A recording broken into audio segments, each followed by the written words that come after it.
আজকে আমরা বানাবো ভোগের খিচুড়ি। তো তার জন্য দিচ্ছি সবার প্রথমে কড়াইয়ে সরষের তেল। তেল যখন গরম হয়ে আসবে ওতে সামান্য পরিমাণ হলুদ দিয়ে দিচ্ছি। হলুদ দেওয়ার পর এতে দিচ্ছি পরিমাণ মতন আলুগুলো দিয়ে এবার আমরা 3 মিনিট ধরে আলুগুলো তেলের সাথে ভালো করে ভেজে নেব, যাতে আলুগুলো কালার চেঞ্জ হয়ে যায়। আমরা 3 মিনিট পর এই আলুগুলো অনেকটাই ভাজা হয়ে যাবে। দেখে নেবেন যে আলুগুলো সম্পূর্ণটা কালার চেঞ্জ হয়েছে কিনা। কালারটা যখন চেঞ্জ হয়ে যাবে হালকা, তখন আমরা এই আলুগুলো একটি পাত্রে নামিয়ে নেব। আমরা কড়াইয়ের ভিতরে যে তেলটা দিয়েছি ওই তেলের ভিতরে আমরা এবার দিয়ে দিচ্ছি ফোড়নের জন্য আমি এখানে দিচ্ছি 2টো তেজপাতা, একটা শুকনো লঙ্কা, গোটা গরম মশলা, দারচিনি, আর দিচ্ছি এর ভিতরে এলাচ।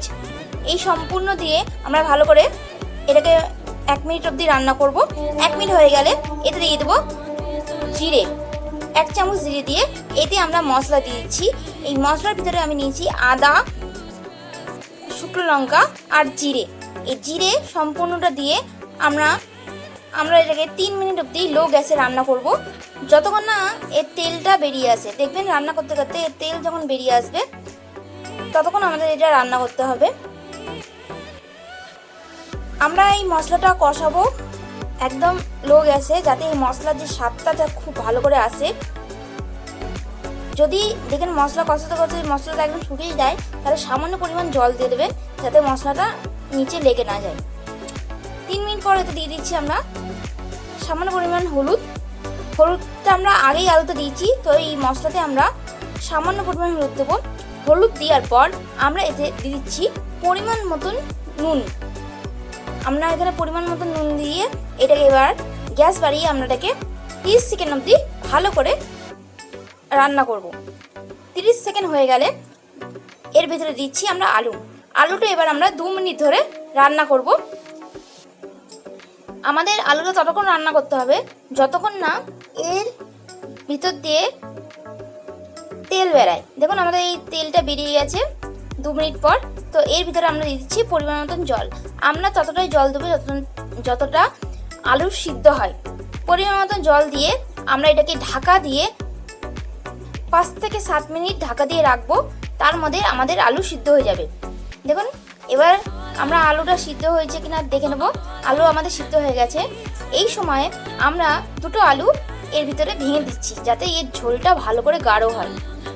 2টো আলু ভেঙে দিয়ে আমরা এটাকে আর 10 সেকেন্ড রান্না করব, যাতে ভাঙা আলুগুলো ঝোলের সঙ্গে ভালো করে মিশে যায়। তারপর আমাদের নিরামিষ আলুর দম রেডি হয়ে যাবে। এইটা একটি পাত্রে নামিয়ে নিচ্ছি। তো আমাদের আলুর দম রেডি হয়ে গেছে। তো এরপর আমরা বানাবো খিচুড়ি। তো খিচুড়ির জন্য আমরা কড়াইয়ে সবার প্রথমে দিয়ে দিচ্ছি তেলটা দেওয়ার পর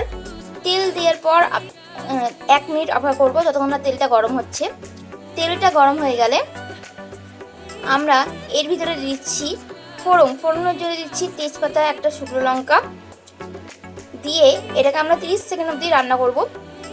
30 সেকেন্ড হয়ে গেলে এতে দিয়ে দিচ্ছি 1 চামচ জিরে দেওয়ার পর আমরা এটাকে আরও 30 সেকেন্ড অবধি রান্না করব।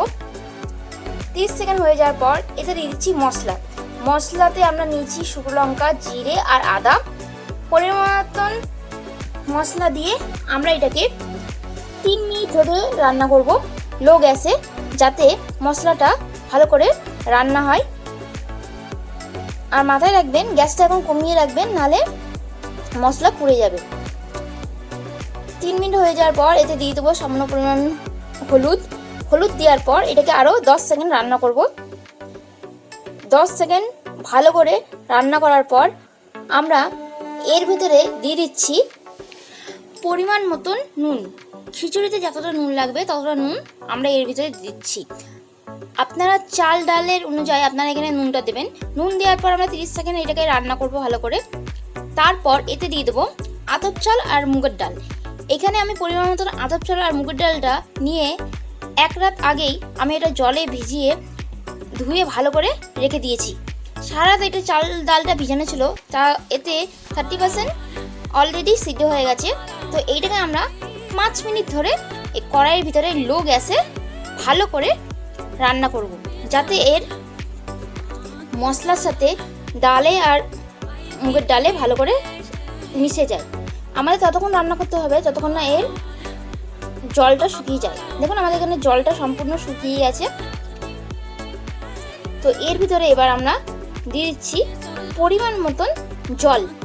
আমরা ততটাই জল দেবো যতটা এই আতপ চাল আর মুগের ডালটা সিদ্ধ হবে।